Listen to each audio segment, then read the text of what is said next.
Aloha and welcome to Your Heart Magic, an illuminating space where psychology, spirituality and heart wisdom meet. Here's your host, Dr. BethAnne Kapansky-Wright, the clinical psychologist with a mystic mind.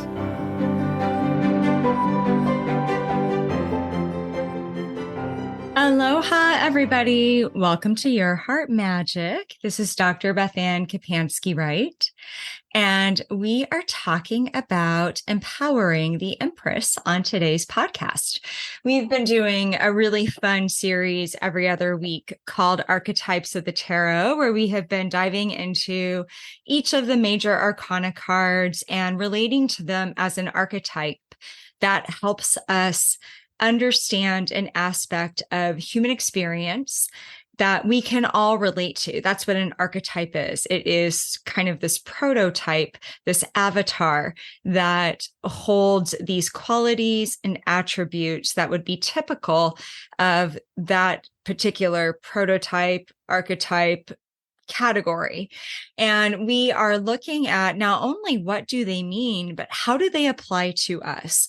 And that is what I love about the idea of archetypes and tapping into these aspects to help support us on our own journey.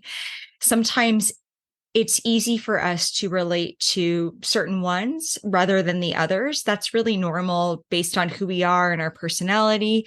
There's always attributes and experiences on the human journey that we have inclinations towards and things that we might not. Just is so different depending on who we are. But I really love the idea of saying whether or not you have a natural tendency towards something, you still have it in you. These archetypes still reflect back something that you can connect with on your journey, or that you can connect with through maybe seeing them in your relationships or other people in your life. But as I said, more importantly, I think they help us go within and understand our fullness and our potential. So today we have moved on to the Empress from the High Priestess, and she's so fun. The Empress just makes me smile. I'm smiling over here just thinking about it. It was so joyful to sit down today and jot down some ideas that I wanted to share with everybody of perspectives on the Empress, because she is an archetype that represents like abundance and creativity, fertility. She is kind of the goddessy, divine feminine, earth mother of the tarot deck. And when I was first learning to work with the cards, whenever I would get her in one of my readings, it always represented to me something positive, something creative, something good, just something that felt really joyful and delightful. So that is what we're going to be looking at a little bit more. And I thought that I would open up today with a poem that I wrote that's actually called The Empress. It was inspired by her. It is from my book, Things of That Nature, Words for the Mystic Heart. And it is simply called Empress. Empress, Earth Mother, the Divine Feminine. 78 cards in the tarot deck, and only one the giver of life. Each time I turn her over, I stretch out my heart, reach forth, and see the love in the face of a creased old friend. She makes me think about what it would be to twine butterflies through my hair, soar high into the sky, transcend the lines keeping us in this space. Learn that the secret to flying is found when we yield, contract, shrink, turn in, so we can spin cocoons of shadow selves and seek our dark moon space, then emerge with the light when day breaks from night, taking flight towards the bright on new wings of truth and grace. She tells me to shrug off the world as I knew it, to lay down my armor and layers and shields, to sit naked in her gaze, to go to the sacred in nature, to talk to the river, to sit by the trees and re-realize, repurpose, reclaim my life-given, love-driven, soul-dwelling place. 78 cards in the tarot deck, and only one the giver of life. The Empress, she smiles with knowing eyes.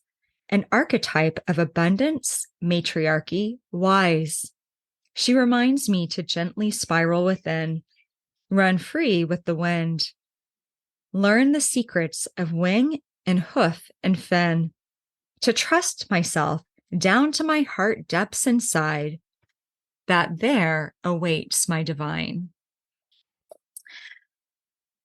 I think that the Empress is a wonderful archetype to help us connect to not only our spiritual connection, our innate connection to all that is, but to really see ourselves in the role as these beings who hold the capacity to be abundant, to be creative, to be life-giving, to alchemize the ingredients that life brings us and create something out of them, to find a wisdom that supersedes what's happening on the surface and tap into that wisdom to look beyond what we can see with our naked gaze and really feel into the intuitive, sensory, perceiving qualities that we might use with the intuitive mind to really get a clearer sense of something that's going on in our life.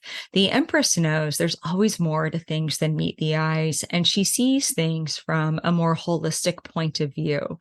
So the Empress is an archetype who, instead of looking at something like, let's say, that if you didn't know anything about the seasons and you just were deposited into a beautiful fall scene, and we're staring in awe at these beautiful leaves on a tree around you. And let's say this is a beautiful, we'll go with red leaves. We don't have red leaves in Kauai. I miss them. We didn't really have them when I lived in Alaska either, but that in my mind kind of symbolizes, I think, some of the most beautiful qualities in fall is these brilliant red leaves. And you're staring at this tree and maybe it's just filled with red leaves. And let's say this gust of wind just comes sweeping along and it blows almost all of them off. And in a blink of an eye, you went from being able to gaze at this thing of absolute beauty, this architecture of, rich ruby red color. And now it's just gone. It's down on the ground. And the tree's kind of sad. It's got bare mahogany branches, not a lot. Maybe there's one or two small sad leaves just kind of hanging from it, trying to hang on, not ready to quite let go. And you didn't understand the context of the seasons. You didn't understand that leaves can't stay red forever, that at some point the elements will come along, they will blow them off, they have to return to the ground, that there's a composting that goes on when leaves come back to the ground, that there are creatures and animals and things that get nourishment, the soil from what has just fallen, that all of that gets recycled during the winter months when we go into this gestation period. Nature goes into this gestation period, and it looks like nothing is happening on the surface in a typical environment that might get cold or snow or where the ground would freeze over. And you wouldn't know that all of that gets kind of marinated into the soil and that it is life-giving, that this composting and this decay going on eventually feeds and will spark what will at some point become the fresh buds of spring, the tree's ability to keep growing and to receive nourishment so it can have fresh, healthy limbs with beautiful green leaves on it. And if you didn't know and you just looked at the isolated incident without the greater context of the bigger cycle, you might feel really sad about the red leaves. And it's okay to feel sad if you live in a fall environment and you're not quite ready for winter yet. I feel you. I was in Alaska a long time. I hope for all of you that are having a beautiful fall, that it just lasts as long as it possibly can. But it's okay to feel sad about that. But we have to understand our lives in this greater context. And the Empress would have that knowledge. She knows how to honor each cycle of life. She knows how to be in the moment and appreciate those red leaf moments when they are with us. She knows how to appreciate the wind that comes along and the fall of the leaves. She knows how to appreciate the composting and the decaying and the re-nourishment of soil that might be going on behind the scenes that we can't see with the naked eye, but it doesn't mean it's happening. She knows how to think and to perceive things holistically, and to know that at some point new life will rise out of that again. And I think in a very like psychological way, to me, that is what's so beautiful about the Empress. If we want to go deep with her, she really helps us appreciate the life cycles and to see the life cycles in our own life. And that actually brings me to the first point I wrote down to share today about ways that we can understand the Empress's wisdom and tap into that wisdom for ourselves. And the first one was she helps us bear witness to our own cycles. So, as we were just talking about, one of the key components of Empress energy is understanding things from a cyclical point of view. And I think so often we struggle to either just be in the moment with an experience. Sometimes it's really easy to get ahead of ourselves and to really wish that we were further along than we are. It's easy for us to look back and to sometimes want to live in the past or go curl up in a moment of nostalgia and go back to some golden days or something that we think are better than these days. And I think that those feelings that we have of yearning, of missing, of reaching, of wanting a dream to come to fruition, of feeling angsty maybe because we are in a lost moment and we kind of want to be anywhere but where we're at in that moment. Those moments of gratitude where something amazing or beautiful is happening and we think, oh my gosh, I wish I could just hang on to this and kind of tuck it into this jewelry box of my heart and go back to this moment whenever I need to remember how this feels, because this feeling is amazing. She helps us bear witness to all of that. And she helps us see that all of those feeling states and experience states as humans are just part of our holistic development. They're part of our soul's journey. They're not better than or worse than. We can enjoy feeling some of those things more so than others. We can say, I much rather like being grateful in a moment. I love the good days. I love to look back on a memory and think, gosh, that was a good time. But you know what? I love where I'm at right now. And I wouldn't trade this for anything. Like we can love having that attitude more than we might have the attitude where we are experiencing like, this blows right now and I don't want to be here and I can't believe this happened, or I just want to go back to how things were, or whatever feeling state it is that we somehow think is not very preferable in the moment. And so we're kind of angsty and unhappy about it. So we can certainly appreciate that there are times that we connect better with what we're feeling and it's a more pleasant thing to feel. But the Empress is not about saying, I like to feel this way better than this way, or my preference is. She is about learning to bear witness to all of it and to honor all of those as valid aspects of the human journey. There's something very sacred in the gaze of the Empress because she is able to look at something that seems mundane or maybe even kind of ugly, or something that is a darker or non-preferable experience that we might have. And she is so good at seeing how that somehow is nourishing our life or teaching us something or helping our soul grow.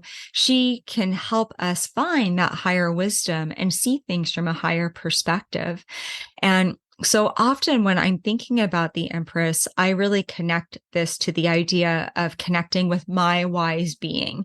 And this is what I call the part of ourselves that is wise, that kind of has this immortal, eternal type wisdom, the part of ourselves that is able to see things from a higher perspective, the part of ourselves that has a long view. This is the part of ourselves that if we can get into our heart and just calm down and take a deep breath and ask our heart, what do I need to know right now for whatever it is, this issue, or just for my day right now? A lot of times we'll get this very simple heart wisdom that comes through, like just breathe, or it's going to be okay, or just figure out your next step.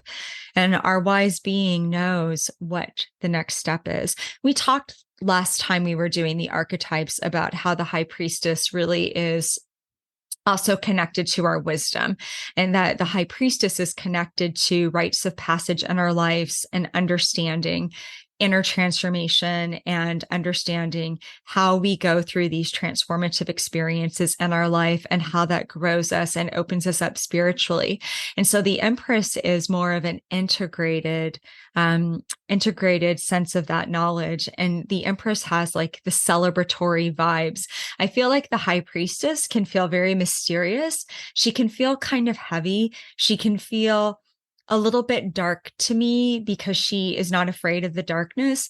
And I feel like the Empress is like this return to the light and the celebration of light and the celebration of life. And she is the knowledge that after any death, after any passing, something new will resurrect itself into some form. And she is kind of the embodiment and the empowerment of that idea. So she helps us bear witness to our own cycles. And I was thinking today about a good illustration that I could share from my own life that maybe would help kind of connect us to the Empress. And what came through was a little bit unexpected. So last weekend I ran the Kauai Marathon, and it's the fourth time that I've done this race. I've done it, I think, since 2017 when we moved here, and we missed 2 years because of COVID. 1 year in 2019, we both had something happening injury wise where we were kind of both taken, me and my husband, out of the race, and running it wasn't an option. So I've run it 2017, 2018, and then 2022 and 2023. And last weekend, as I was running, I was thinking about the Empress. And it's probably because the day before I made the last podcast and I'd audioed that. And I knew that we were going to be talking about the Empress this week. And I thought, how does the Empress relate to this idea of running this race? And I kind of opened myself up because I knew I was going to be out on the course for a really long time. And even though I was going to be sweating and suffering a little bit, I also know that when I run, that is this like very fertile place in my mind where ideas and inspiration can come through. And perhaps some people might call that endorphins. Maybe there's a little bit of that. But what I can say is that there's something very meditative about running for me. And it's almost like going into a different zone sometimes. And I feel like these things will come through in terms of inspiration and ideas and spiritual messages, insights that are really invaluable. And I don't know that I access any other way than through this act of running. So I was thinking about how the entire race itself, to me, really represents the Empress archetype.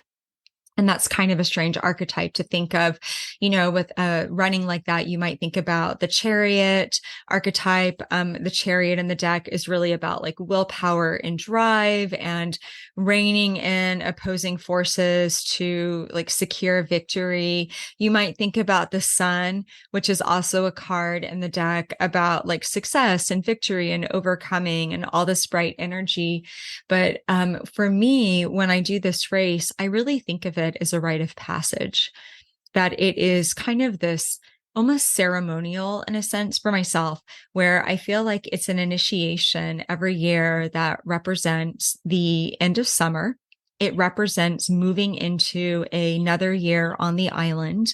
When I first ran it in 2017, I think we'd only been living here about maybe a month and a half or something like that. We hadn't been here that long. And so I remember very vividly that first race, having the sense of feeling like this was this rite of passage, like from my Alaska life, into my time on Kauai, and that I was kind of shedding some of the stuff that some of the stressors that it took to get over here, and that I was really kind of not only not running away from, but leaving behind the things that I was ready to release and running towards what I was ready to step into.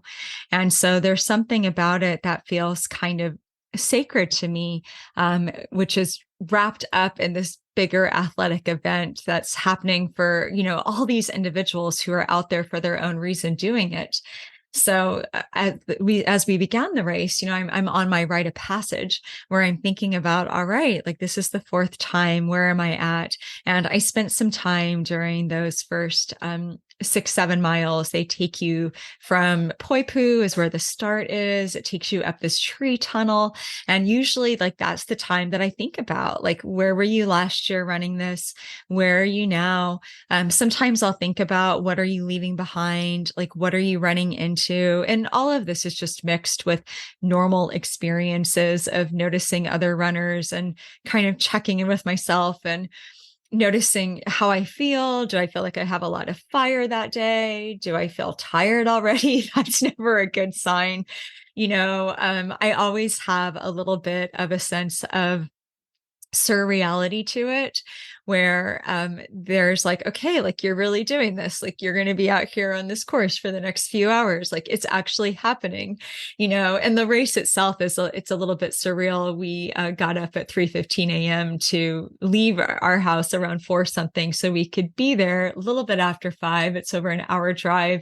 And you're in the dark getting ready, and there's all these runners, and you're trying to do these last minute preparations. And before you know it, it's almost 6 a.m.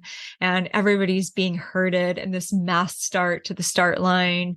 And there's runners from all over who come and do it. There's a half marathon that goes on at the same time. We both start at the same time. So there's just like this mass of people, and they do a traditional Hawaiian blessing and play music and do, sort of the ceremony before, and then the national anthem. And so there's all these pieces, and that like you're in reverence for that. And, you're supposed to be respectful and silent and all those things that you would want to do.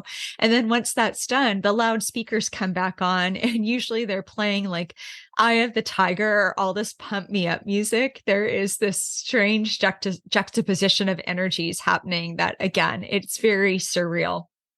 And then all of a sudden, like you're off and you're doing it, and you're on this thing. So I was thinking about the Empress, like I said, doing this thing in this rite of passage. And then for me, what usually happens is I will, right around mile 11 is where there's this turn off, and you go to the right if you're doing the full marathon. You go to the left if you're doing the half, which more people tend to do. And I always have this sense of like, one, kind of being like, it'd be really nice just to take a left this year and be done with this, but I'll also have this sense of like, this is it, BethAnne, like this is where the race like really starts for you, because this is when you're really going to have to start digging into yourself, because there's a lot of hills coming up. It's a very hard course. Probably one of the hardest, I think the hardest one that I've ever done in my, when I say career as a distance runner, I mean like age group or career. I've done a lot of distance races. I'm certainly not super fast at it. It's just something that I like to do. And I've been doing it for over a decade now. And I know that that's probably when the suffering is going to start, is somewhere between mile 11 and you come back the same way that you go out. And so by the time you come back, you're on mile 23. And I was like, okay, there's a lot of ground to go cover. And there's these moments of doing it where I'm just like so in awe of the island. They have dancers come out who do the hula. There's people drumming. They do an amazing job putting on the race and bringing in aspects of the Hawaiian culture that are on the course. There are these like really big hearted volunteers running aid stations, cheering you on. There's families who live in the area who will come pull a lawn chair out and be out there watching and cheering. And I really try and be in a space of just appreciating the sheer amount of people who come together to make this event happen. And I'm doing that even as I'm just trying to focus on what I need to do for my race and what I need to do in order to keep going.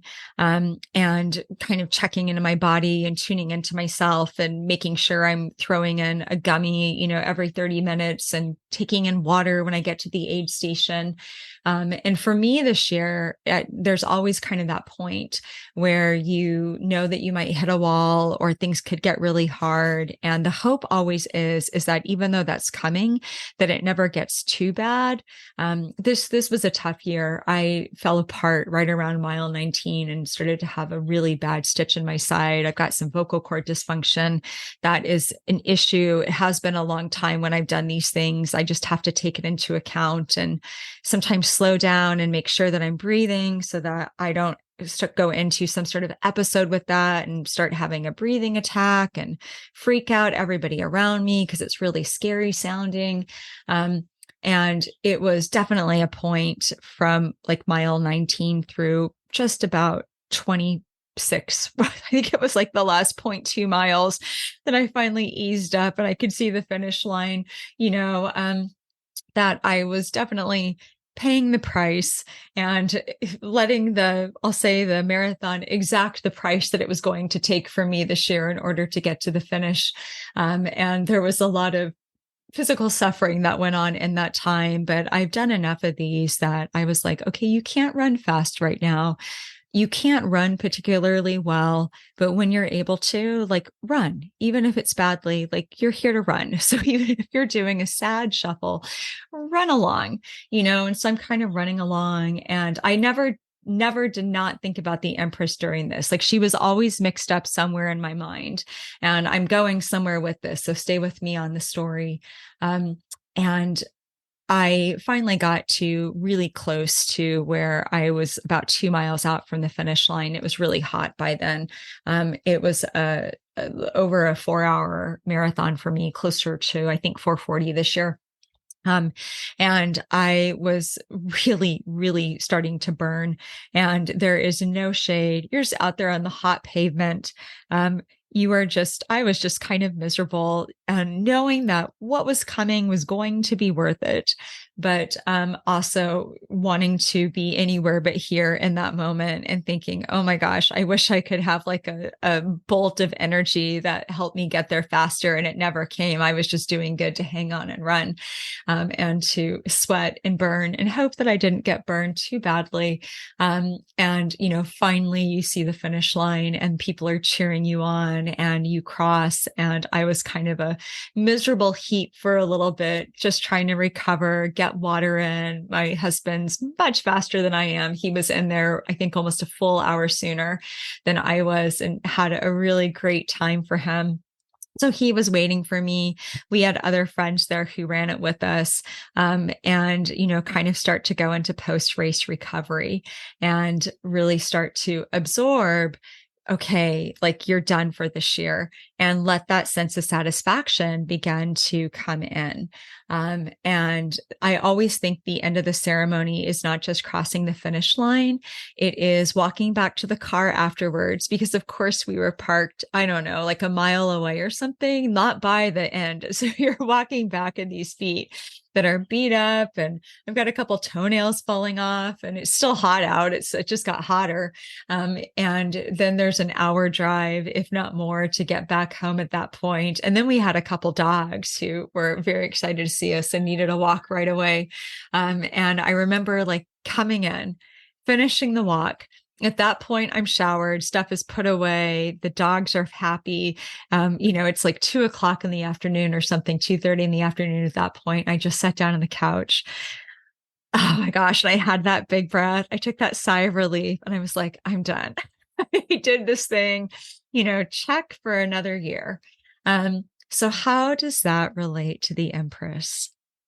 When we talk about the idea of bearing witness to our own cycles, for me, when I look at that experience and when I tell the story on here, there was multiple cycles within these 26.2 miles that were ran that day. And then if you tack on kind of what came before that and what came after, there were so many shades of self that I witnessed when I was out on the course.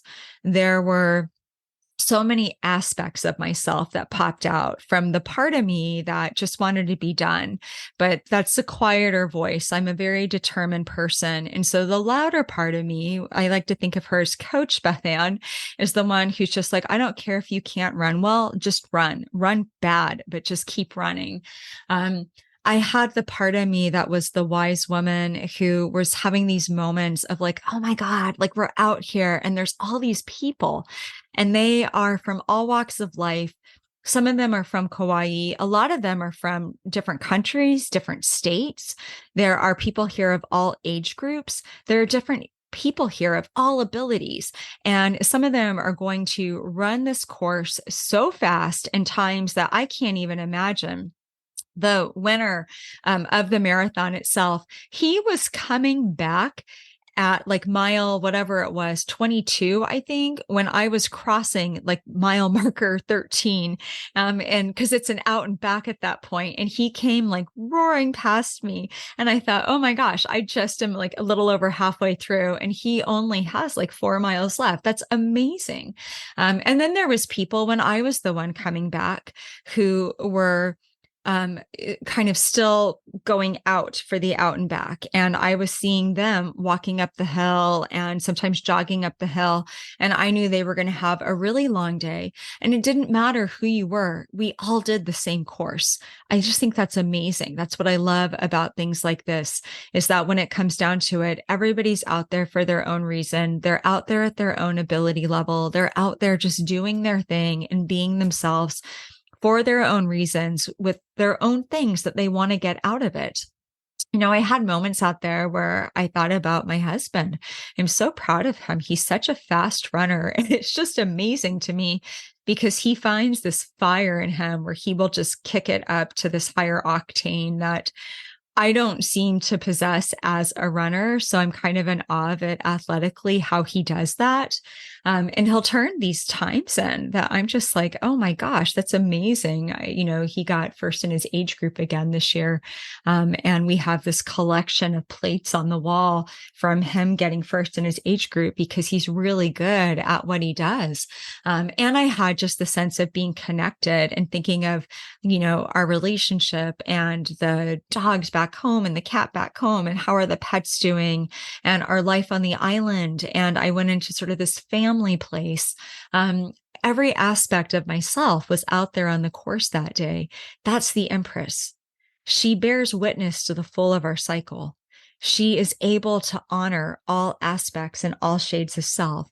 She knows that they all hold value, that every single one of those has something to teach us about how to live better, how to live with more grace and acceptance for ourselves, how to live with more forgiveness for ourselves and more compassion for ourselves, how to see ourselves through a fuller gaze. Everything about last weekend embodied the Empress because it was all about creating an opportunity to see myself and to experience myself in a way that I really can't access otherwise. And ultimately, that's why I'm still doing this. I'm kind of done with the days when I was younger where I needed the accomplishment or I somehow wanted that sense of accomplishment. I really appreciate it now, but I've done enough of this to know that I can train it and do it. I'm out there for a different reason now. That's my rite of passage. It is to connect with something deeper in myself and to go and tunnel and spiral within a little bit deeper, to dig inside of myself and find these hidden gems that I can't always get to in my day-to-day stream of consciousness. Everything about that was the Empress. And I love that we don't have to run a marathon to find that in our lives. We can work with the ingredients that we have. We can work with whatever life stage we're at and say, this is my rite of passage right now. You don't have to do anything to create a moment within your own life to meet the Empress other than decide that you are going to make it ceremonial, that you are going to call it sacred somehow. You might choose to bring something in to make it a little bit more special. You might choose to do something that feels more like a challenge, or where you're traveling somewhere, or you're doing something that's some kind of meditative work. But the Empress knows that it's not what we do, it's the intention that we put into something. And when our intention is about truly appreciating our cycle of growth when we do something, each year that we live is a rite of passage. Every month is a small rite of passage. They're like these mini rites of passage where we enter into a month and it's brand new and it's shiny. And I always think, what possibility will September hold for us? How about October, November, December when we get to those? And then what will I have learned by the end of the month that grew me as an individual? What do I get to exit September knowing that I didn't enter September knowing? What changed for me? What did I hope for to happen and it didn't happen? And I'm disillusioned, or I'm sad, or I'm upset. What surprised me? What was delightful? What am I looking forward to next? And how does that connect to the greater arc of what came before it and what came after it? Seeing things from that whole perspective is how we access that archetype in front of us, inside of us. And I ultimately think that the Empress is about initiating us into a greater sense of wholeness in our own life. She is just as much about tapping into divine feminine qualities, like rocking our creativity and being grateful and seeing how abundant our lives are. The Empress encourages things like receptivity, connecting to nature. If you want to have a very Empressy sort of day, plan something artistic or plan to go out in nature. Plan time to sit down in your journal and receive from yourself, or do something where you like cook for a bunch of people, or you nurture people around you and you use that nurturing energy to give to somebody else or to give to yourself. Like, we can do stuff with the Empress's energy. But ultimately, I think the Empress is an invitation to greater wholeness of being and to seeing ourselves through this bigger gaze where we really recognize how all these little moments add up and they create the sacred picture of who we are. And so we can see the ecosystem of who we are through this greater lens. It was really interesting with marathon. I was excited about this year. And there was a time that with running, probably could have walked away from it and almost did. I wasn't as interested, and it really wasn't like suiting who I was growing into at the time, to have to like put my body through the paces and kind of train in a way that you really need to in order to run that distance and not hurt yourself. And I didn't think that like running was for me anymore. Or not running those distances. I thought, well, maybe I can hang up my running shoes on that and just, kind of go to halves or even not race at all and just enjoy it. It is something that is important to our family. I actually met my husband at mile 7.5 of the Silver Falls Trail Marathon. In Silver Falls, Oregon in 2013. So there's something about it like that it's in the family DNA. But in my personal journey, I had gone through a time of being like, is this even for me anymore? And I really came back to it in the last couple of years. And I was like, absolutely, it is. And I really reinvented my relationship with it. And it means something different to me now than it did a decade ago when I first started really getting into it. And it means something a little bit more richer and a little bit more fuller. So what was interesting is that the day before I did this race, I had a guidance session with this wonderful woman that I work with that does my intuitive readings. And I phrased the question carefully. I didn't ask like, how am I going to feel in the marathon tomorrow? Because that's a stupid question to ask a psychic. You don't need to be psychic to say it's probably going to really hurt. You're signing up for like being in the pain cave for a little bit of the time and a little bit of a sufferfest. But I think I asked, what do I need to know to kind of like maximize my experience in tomorrow? What kind of energy do you get from it? And one of the things that came through is she said, I really see this as a purging for you, not where you're throwing up on the course, which made me laugh. I've had that happen once years ago when I was doing the Ironman and reached that stage. I was close to the end. That's not a good place to be at all. But just this like purging and unlayering. And then she said something that I found really intriguing. She said, it almost feels like something about it like changes you, like that it does something where you almost feel like a different person at the end of it. So I took that with a grain of salt in the sense that these things tend to be true for us when somebody who's gifted with intuition tells us these things, but how they translate can look differently than what we expect. And so I've kind of learned as an intuitive, somebody who not only gives readings, but enjoys receiving them, that it's always best to detach an expectation and think, well, this must mean that this happens. And to detach like from some sense that it has to look a certain way and just stay open to, okay, well, that sounds like awesome energy to me. I've got stuff I want to purge. I've got stuff I want to shed. I am happy to leave it behind, during that rite of passage that I did last week. And I love the idea of having a sense of rebirth or having a sense of feeling changed. And it didn't quite happen like the day of. I was tired. I was satisfied. I was grateful. I did do something I've never done before, and I hung up the first place plate in the kitchen. We had some medals, and I got a little plaque because I was in my age group too. And I hung it all up, and I thought, wow, like it's really cool that we're still doing this together. I kind of saw it with these different eyes that I've never really seen doing this before through. And I woke up the next morning, and I have to tell you, I felt this transformation, and I really woke up looking at my life through this very different set of eyes. I've never had this happen before after a race. And I think this has to do a little bit with where I'm at spiritually right now, and also probably just where I'm at age-wise and where I'm at in my development and relationship with aging. And I really saw this very sacred quality to everything. I just had this immense gratitude that we could still go out. We were both healthy enough to go do the race, that we both felt good about what we did. I had this sense of kind of beautiful affection for the last decade or whatever it's been that my husband and I have been running races together. And that's been such a big part of our family. I felt some other things shift as well, like where I just was like walking through my morning with greater gratitude.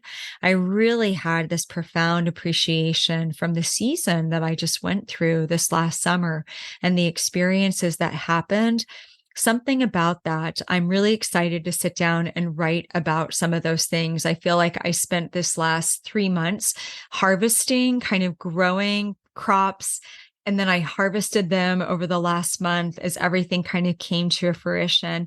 And now I get to make something out of it. I get to take all that and create new pieces of writing, new podcasts and ideas to share with everybody.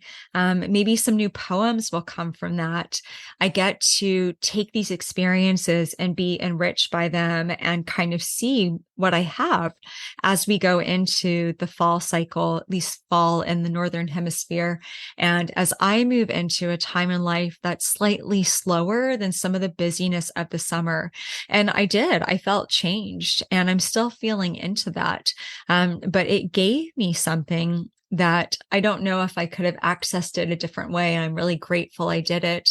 And I think, again, it's that idea that that's the Empress. She knows how to create from anything, and she knows how to bring forth life and life-giving qualities, no matter where it is we're at, no matter what we're doing. And that really brings me to the last point that I really wanted to talk about today and share.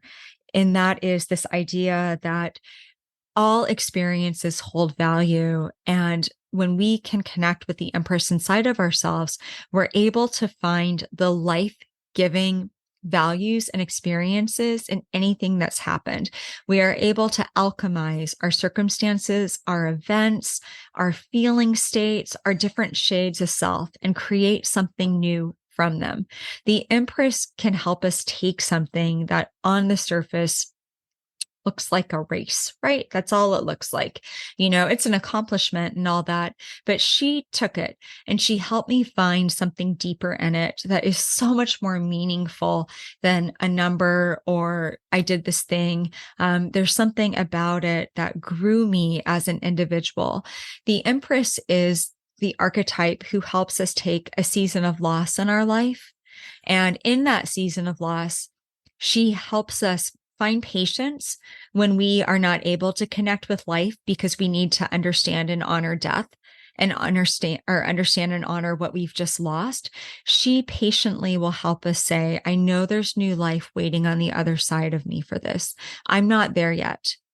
And I can't rush the process. I can't be in a summer cycle when right now I'm going through the heart of winter and everything's iced over.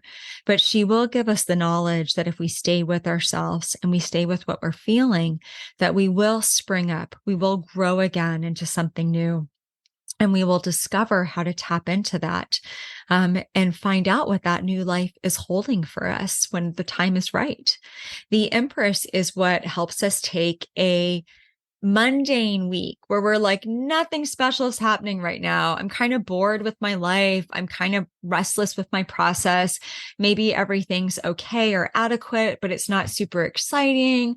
I wish something exciting was happening. Like she can help us appreciate that. I call those just moments of becoming because we spend as much time, if not more, kind of trucking through the mundane every day. As we do, having those moments where we feel really grateful or we feel like we're really going through intense transformation. A lot of life is composed of these very ordinary moments. And if we don't have eyes to look at it with, it's easy for those moments to bleed together and to see nothing really interesting or special or great has happened. And the Empress helps us look at an ordinary moment and find something extraordinary. She helps us say, you know what? It's kind of beautiful right now how life has kind of found this routine for you and everything's a little bit dialed in. You actually had to work hard to find that set point for yourself. She helps us see that we are growing even when it looks like we aren't growing. She helps us see that if we're bored and in a routine, maybe she helps us see that the routine is giving us equilibrium. And it's allowing us to feel angsty and to feel like I want something bigger to come through. It's allowing us to dream. Sometimes we need things to feel kind of stuck or in a rut in order to sharpen our dreams against that and find the motivation to step into a bigger version of self. Sometimes we need that contrast.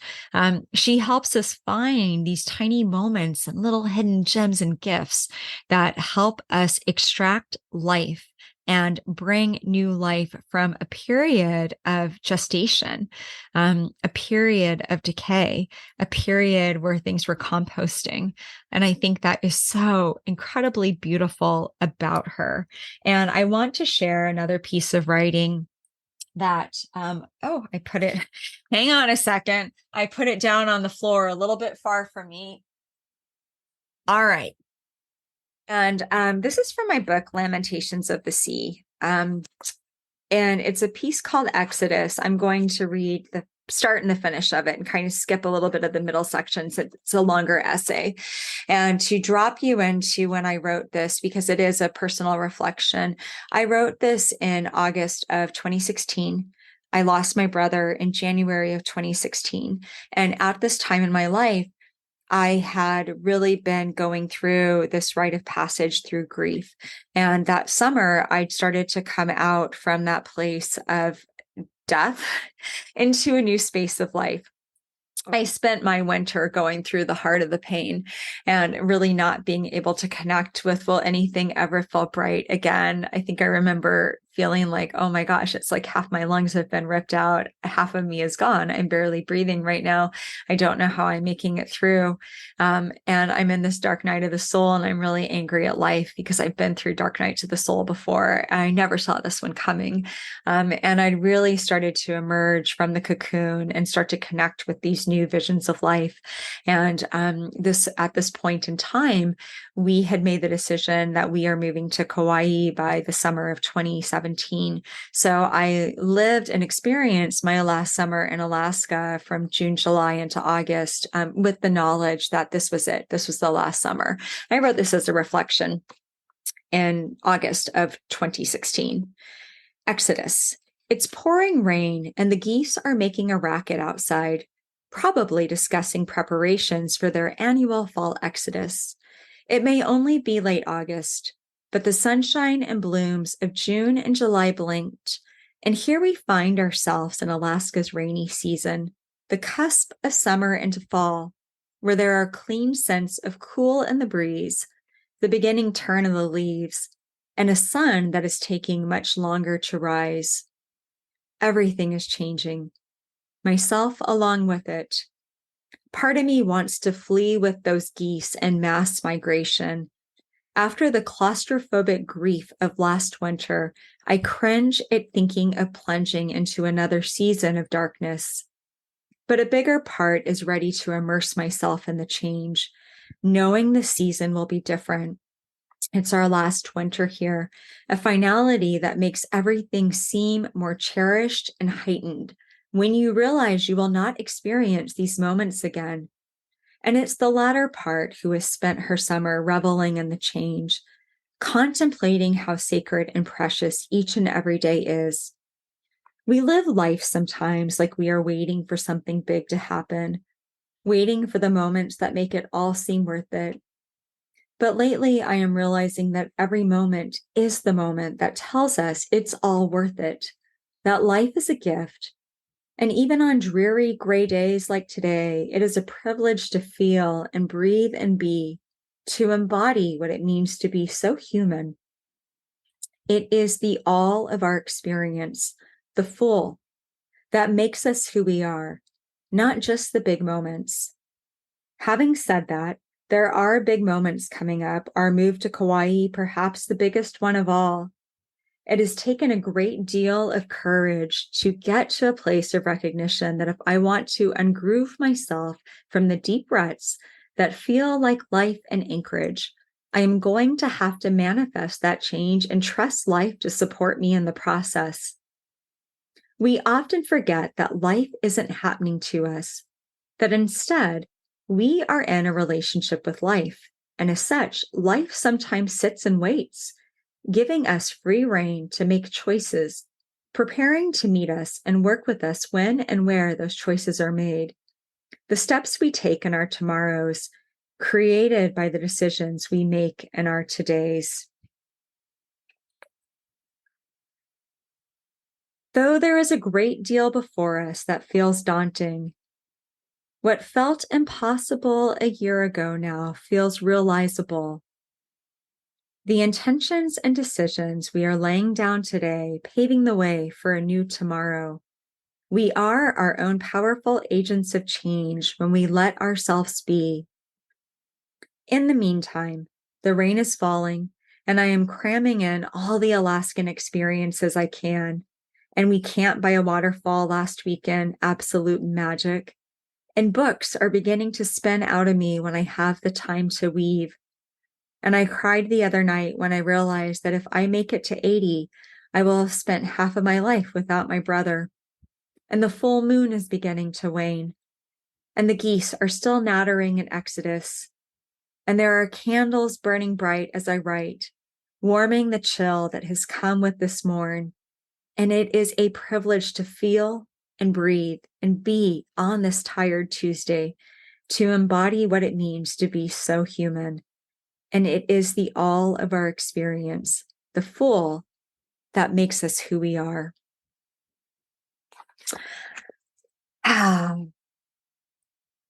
Well,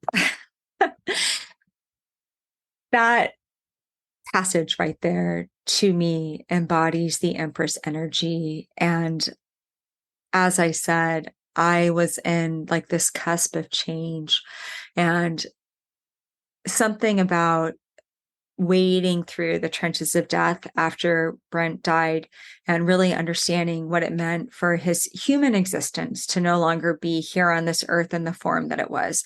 I understand spiritually that life has gone on, that he's gone on. I had a spiritual connection with him, but just because I could feel him spiritually did not mean that there wasn't work to do to honor the cessation of who he'd been here.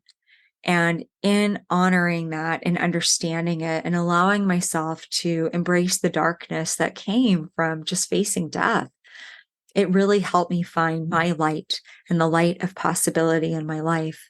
And it allowed me to move through so much of that summer in 2016, so much of moving to Kauai in 2017. It's almost like I was lifted up on this cloud of grace. This grace state is how I think about it. And I saw everything through a higher perspective.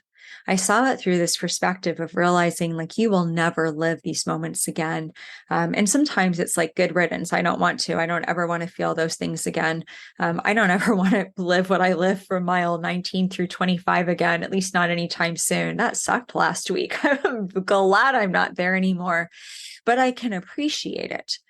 I can appreciate the necessity that allowed me to hook up what came before and what came after, and that I needed to travel through that in order to have that greater experience. And that's the grace state. That's the Empress. She takes us to a grace state of seeing life in everything and seeing even in loss, new life will come. Even in the gray days of our life, new light and brightness is coming. Even in a dark night of the soul, we find our way through and we find growth in that. And we can appreciate that and we can celebrate that. And when life gives us those moments where something magical happens, it makes it all the sweeter and all the more beautiful and all the more empowering. Well, with that, I think we are going to wrap up today with those thoughts, and I'm just going to let it be what it is. And moving ahead to next week, it will be, I don't know what we're talking about next week. I have all these ideas written down. I haven't grounded it yet. So surprise episode, but I drop a new podcast every Thursday night. It comes out on yourheartmagic.com and whatever podcast platform you're listening to, it's released there not long after. And so I will be back with something on Thursday night. We have been moving from a every other week platform with the Archetypes of the Tarot. So we're going to be talking about something else. Something having to do with spirituality, psychology, well-being, maybe the Akashic records. We'll have to see. I'm going to let it alchemize this week and see what comes out of that. I'm really moving into a really beautiful space of reflection this weekend now that all the big stuff is over this summer. So I will see what inspiration comes through of what to share with everybody. So new episode on something coming up next Thursday. In the meantime, enjoy the full of who you are and the fullness of your life right now, wherever you're at with that, and see if you can connect with your Empress energy and find what is sacred, even in the seemingly ordinary. And with that, be well, be love, be you, and be magic.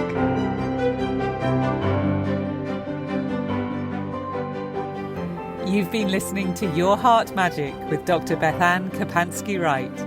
Tune in next week for a new episode to support and empower your light.